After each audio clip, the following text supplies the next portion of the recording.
President Buhari arrives Glasgow, addresses delegates Tuesday and participate in Paris Peace Summit. African Development Bank and AFCFTA Secretariat partner to achieve industrialization. Banks begin deduction of loans from chronic debtors accounts. Plus, all falls after China releases reserves of gasoline diesel. The program is Business Express, reaching you from Abuja, Nigeria's capital. I am Musa Abubakar.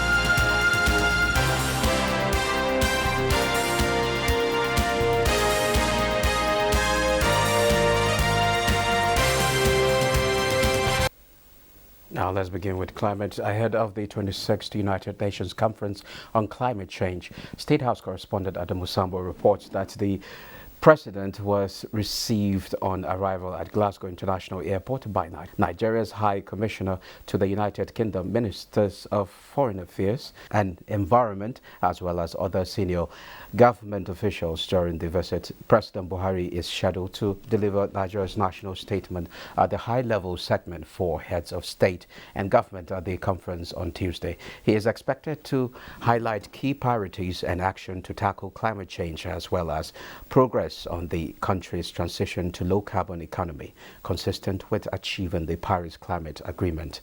The conference, hosted by the United Kingdom in partnership with Italy, will bring parties together to help accelerate action towards the Paris Agreement, as well as the UN Framework Convention on Climate Change. President Buhari will participate in some sideline events organized by U.S. President Joe Biden and French President Emmanuel Macron on environmental sustainability and infrastructure development. Meanwhile, consider a crucial opportunity to achieve pivotal transformational change in global climate policy and action. The United Nations Conference of Parties, COP26 on climate change, has opened in Glasgow, United Kingdom. Onengi Fine Face reports that parties to the Paris Agreement are to reach consensus on net zero at this conference. COP26 has opened with the understanding that the only way to have a livable future on Earth for humanity is for the world to act now to mitigate climate change, adapt to its impact, and build resilience towards a sustainable pathway. And together, we can seize the enormous opportunities for green growth, for good green jobs, for cheaper, cleaner power. But we need to hit the ground running to develop the solutions that we need. Let us rise to the enormous challenge of our time, this pivotal point in history, and achieve success for not just our present generation, but all generations to come. Global warming of 1.5 degrees Celsius and 2 degrees Celsius will be exceeded during this century unless immediate, rapid, and large-scale reductions in greenhouse gas emissions, especially the carbon dioxide and methane, occur in the nearest future.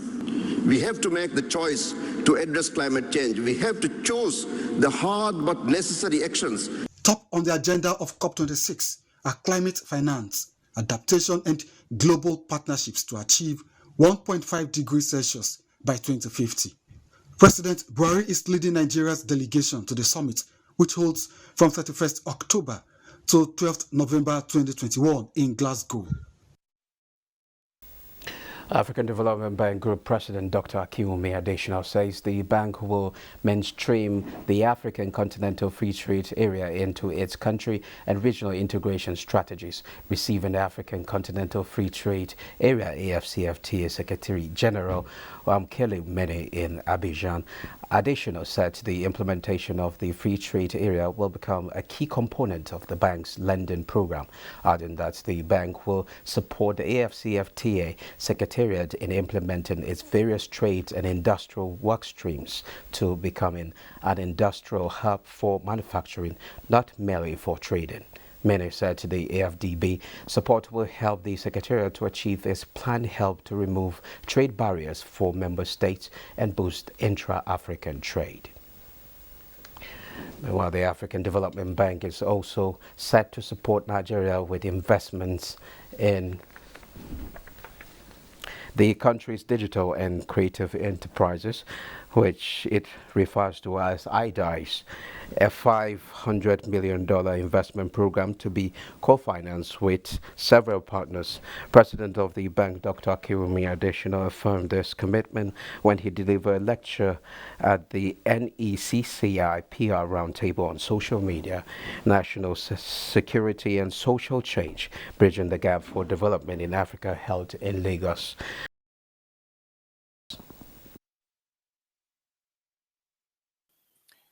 Africa has a task of titanic proportions on our hands. That's because an undeveloped, underemployed generation of young men and women is probably the nation's greatest security risk, and not the use of social media per se. IDICE will promote entrepreneurship and innovation in the digital technology and creative spaces. It will help to create sustainable jobs and make Nigeria a global powerhouse in these industries. Now, on our discussion segment is a conversation on President Muhammadu Buhari's outing at the just concluded Saudi Investment Summit, earlier recorded by Liakatumba Babatunde, with a financial expert, Dr. David Ahiruvo, a fellow of the Institute of Chartered Accountants of Nigeria. Doctor, you're welcome to Business Express. Good morning, madam. Thank you for having me. Great. So I guess we start the conversation by looking at the fact that in the short period of its existence, about 5 years now, the summit is said to have emerged to explore ways of advancing economic growth, development, and global prosperity. What will be your perspective about this summit? Yeah, the summit is a very concrete and very welcome one. It's quite a good development in the world economy. It will interest you to know that the summit is available to give light to hidden areas, potentials that can be explored to better the life of citizens of every country that participates. So that is the essence of the summit, and I hope it is for the past 5 years that started achieving its aim, growing in leaps and bounds, and of course having a great impact in the world economy. For a country like Nigeria, we'll have attention going to the fact that our president had to attend this meeting.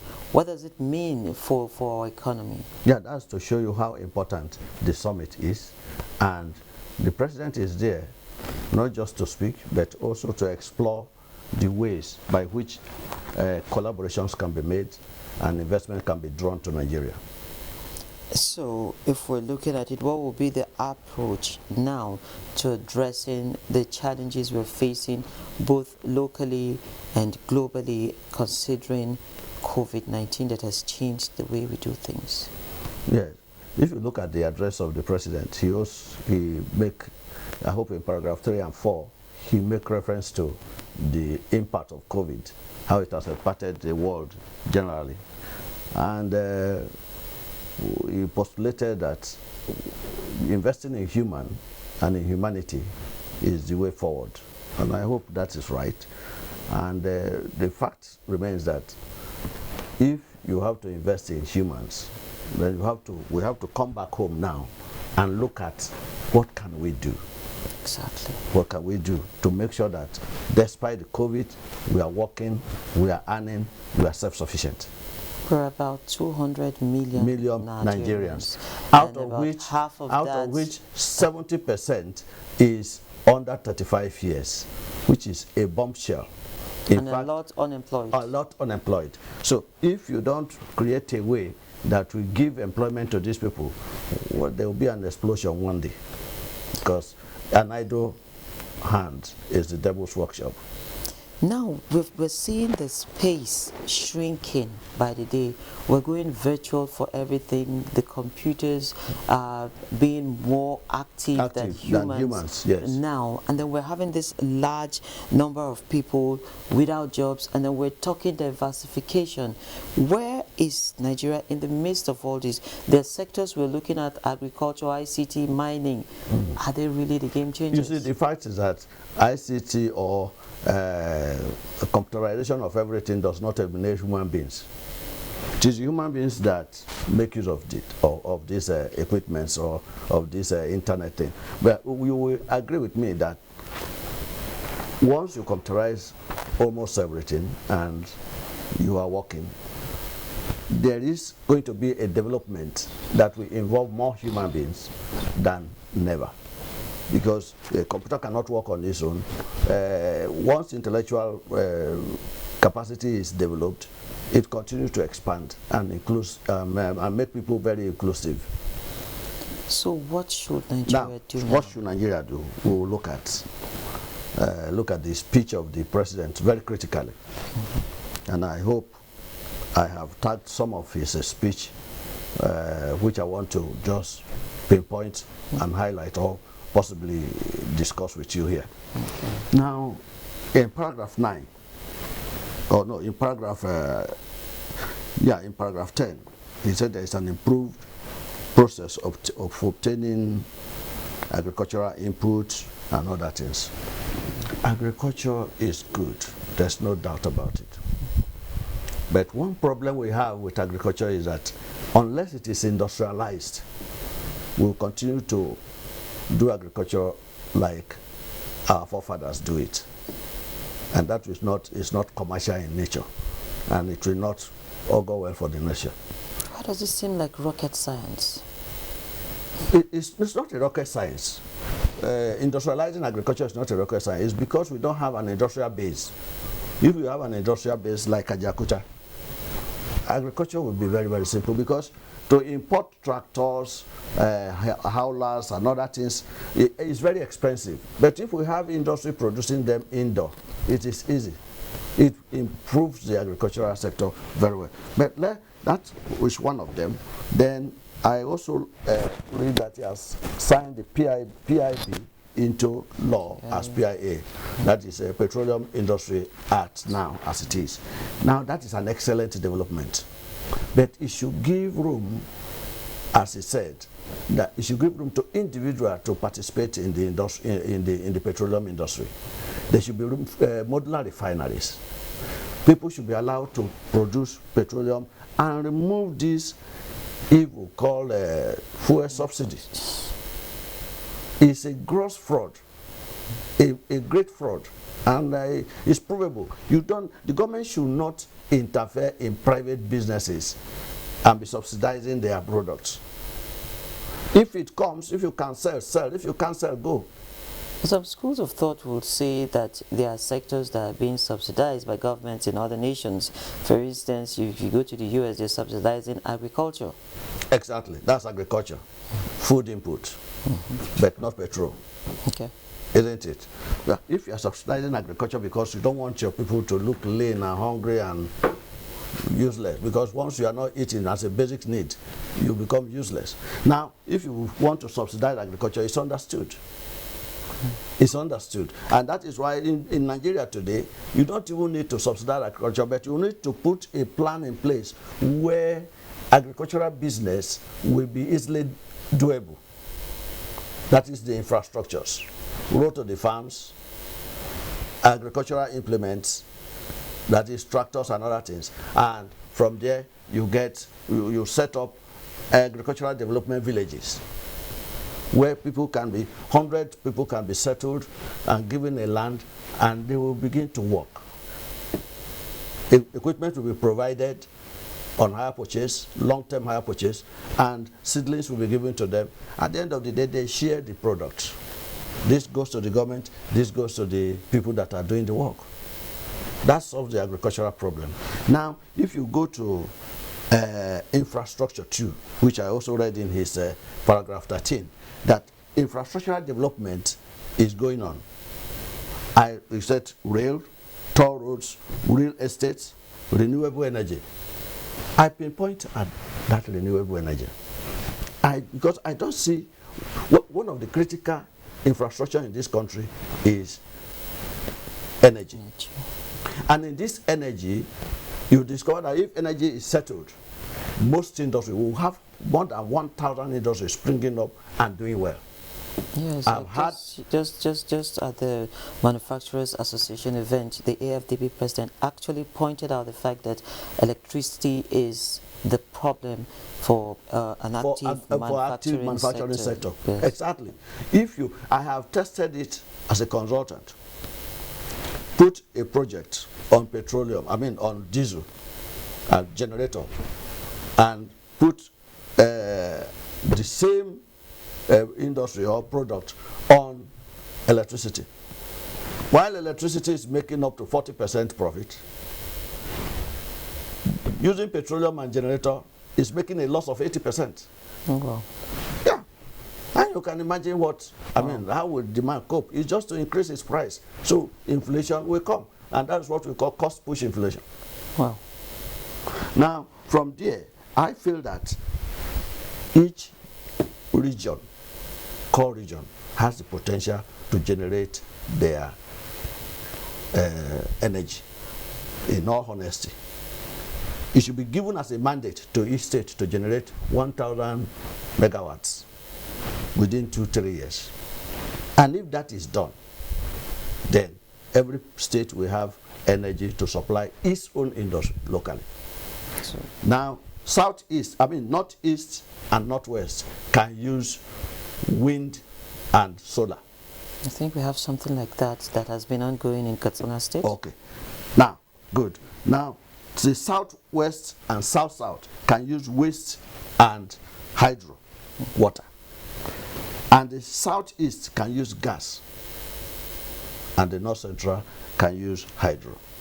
So if it is given like this and we are expecting them to, every state produce 1,000. By the time each state produces 1,000, we are having almost 40,000 megawatts. And there will be no shortage of power then, and industries will spring up everywhere in all the nook and crannies of this country. Okay, I think we'll have to end our discussion here. I'm told our time is fast spent. Okay. Well, I was even thinking of also the loan he cried about in his paragraph 24, because the president lamented very seriously that they are using more than 50% of our income to service debt. Service debt, yes. When he says 50%, we all know it's more than that, quite all right. But then, we don't have to expose ourselves. But the fact remains that China will not forgive you debt.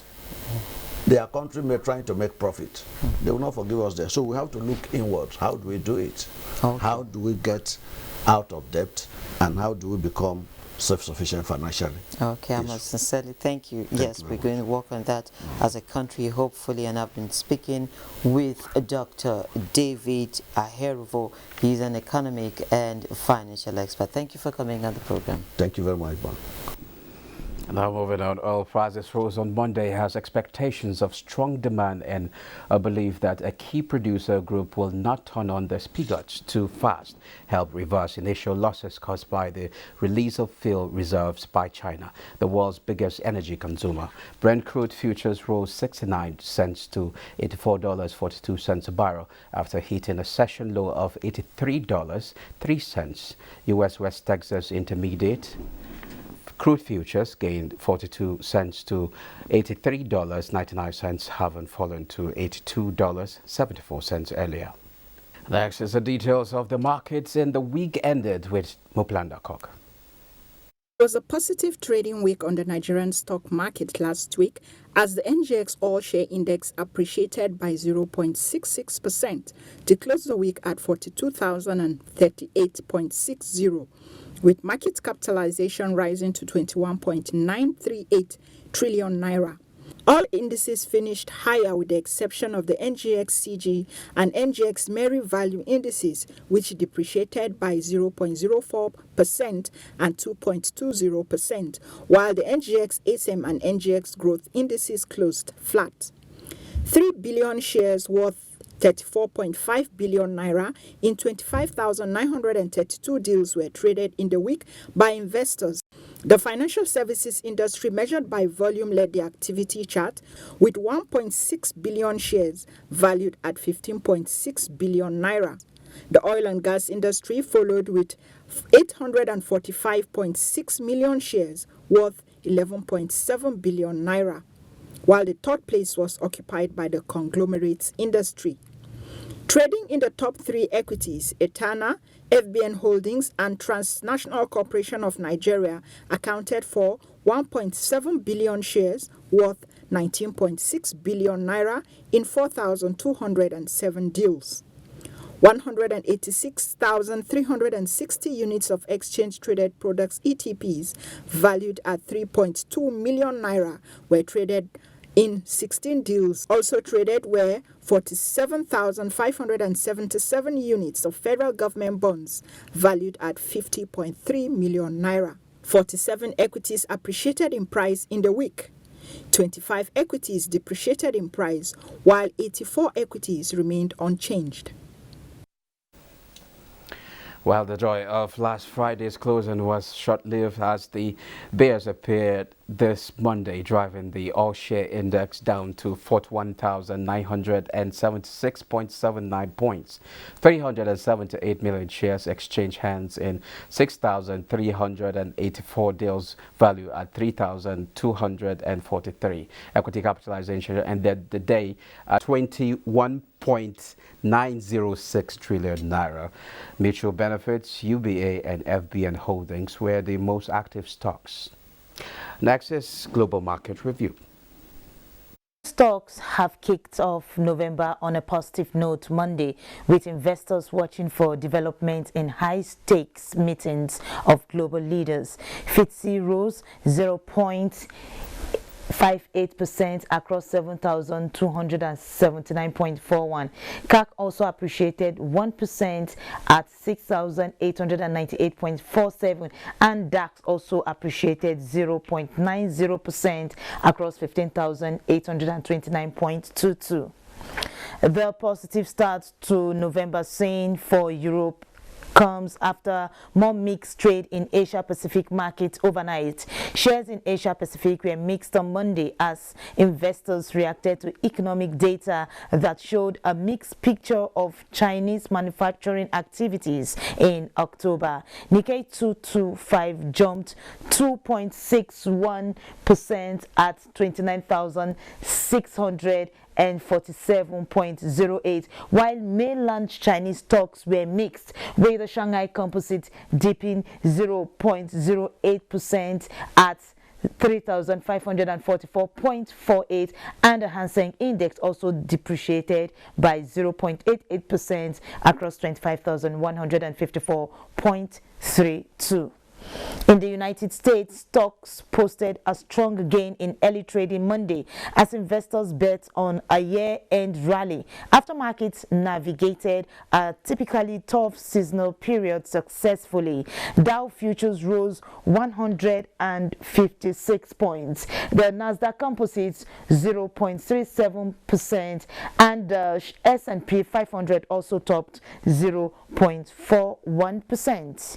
Now it's a mixed grill on the first trading day of the month for African markets, with Namibia's overall index, Nairobi's all-share, and Tunisia's Tunidex posting gains, while Ghana's GSA Composite and South Africa's JSA Africa Top 40 were negative. Well, that's it. Business Express returns Tuesday by 9:30 a.m. I am Musa Abubakar.